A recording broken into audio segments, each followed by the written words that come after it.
நான் வயிற்று பிள்ளை தாச்சோட நான் எங்கெங்க நான் போவேன். 20 லட்சம் கடன் எங்க நாத்தனாருக்கு பண்ணிட்டு என்ன கதை சொல்றாங்க. இப்ப 20 பவுன் கொண்டாதான் வீட்டுல இடம் அப்படின்னு ஏற்கனவே ஒரு குழந்தை வயிற்று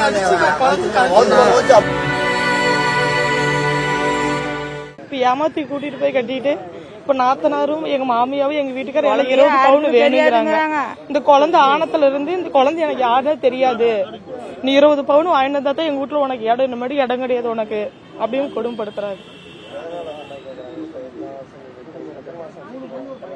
கல்யாணம் 1 வருஷம் கேக்குறேன். இப்ப 3 மாசத்துலயே முடிக்கி விட்டாரு. 3 மாசத்துலயே முடிக்கி விட்டாங்க. இப்ப 6 மாசமா அம்மா வீட்டுலதான் வந்து இருக்கிறேன். நீ 20 பவுன் கொண்டாந்தா தான் எங்க வீட்லயே உனக்கு இடம், இல்லன்னா இடமே இல்ல.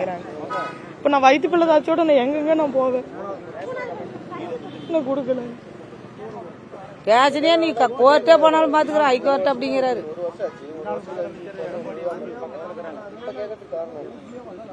ஏமாத்தி என் கடமை முடிஞ்சு போச்சு, இந்த மாதிரி எனக்கு தேவையில்ல. வேற கல்யாணம் பண்ணி வைக்கிறாங்க. வயிற்றுல அடிச்சு களைஞ்சு போச்சு. கணவர் அடிச்சு வயிற்றுல கலந்துச்சு. எல்லாம் கொல்றதுக்கு 4-5 டைம் டயர் பண்ணி விட்டாரு. எங்க வீட்டுக்காரர் என் குழந்தைக்கு அப்பா வேணும். எங்க வீட்டுக்காரோட எங்க மாமியா நாத்தனார் கொஞ்சம் திருத்தி எங்க வீட்டுக்காரோட பொழைக்க வைக்கணும்.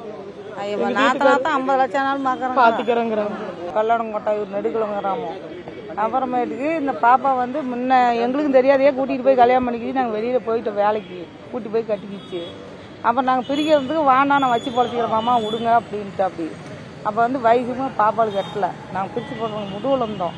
அங்கே பக்கத்தில் வந்து பாலாஜிங்கிறவரு சேர்த்து வச்சு சங்குரி மூலியமாக கையெழுத்து வாங்கி எல்லாம் கொடுத்தா அப்படி கோர்ட்டில். அப்புறமேட்டு சரின்ட்டு நாங்களும் விட்டோம். 3 மாதமா அடி தடி பயங்கரமாக இருந்துச்சு. காங்கியத்தில் கூட்டியிருந்தாங்க.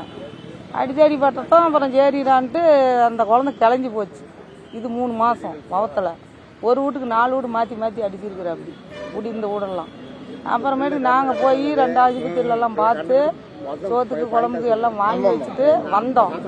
மறுபடியும் வந்து 1 வாரம் கூட இல்லை அடிச்சு சோத்துக்கிட்டாப்பு.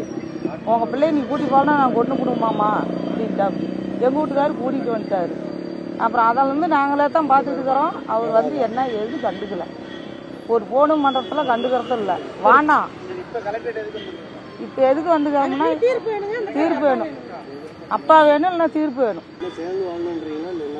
சேர்ந்து நீங்க சொல்ற முடிவுல தான் இருக்குது. என் உயிருக்கு எந்த பாதுகாப்பும் வரக்கூடாது. என் குழந்தை உயிருக்கு எனக்கு எந்த பாதுகாப்பும் சொல்றதுக்கு ட்ரை பண்ணிவிட்டாங்க.